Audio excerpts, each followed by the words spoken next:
अस्सलाम वालेकुम।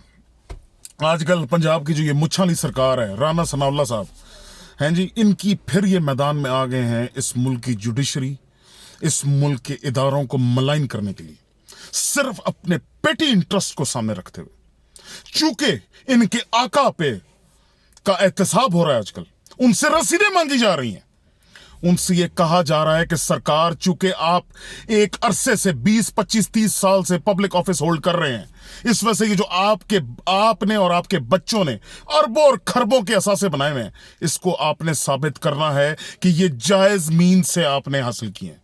और ये मुच्छाली सरकार, ये टट्टू कराए के हैं जी, वो मुशर्रफ ने इसको जो टेंड करवा दी थी ना, मुच्छा छुच्छा सब कुछ गायब करवा दी थी, ही डिजर्व्ड इट। ये इसके साथ होना ही इस तरह चाहिए था। सिर्फ इस वजह से कि इनसे हिसाब मांगा जा रहा है, तो ये मुल्क के इदारों को जो है ना, अदालत को प्रेशराइज करने की कोशिश कर रहे हैं।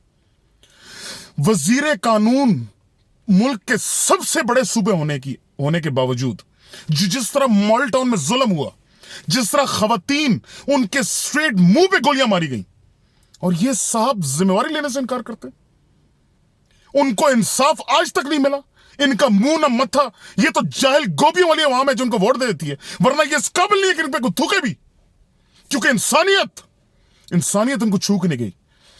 लानत भेजता हूं मैं ऐसी जमहूरियत पे, जिस जमहूरियत के नतीजे में हमें इन जैसे जो है ना नसूर मुयस्सर हो।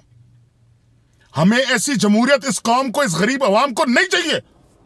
हमें इंसाफ चाहिए, हमें ये इनकी बदमाशियां नहीं चाहिए।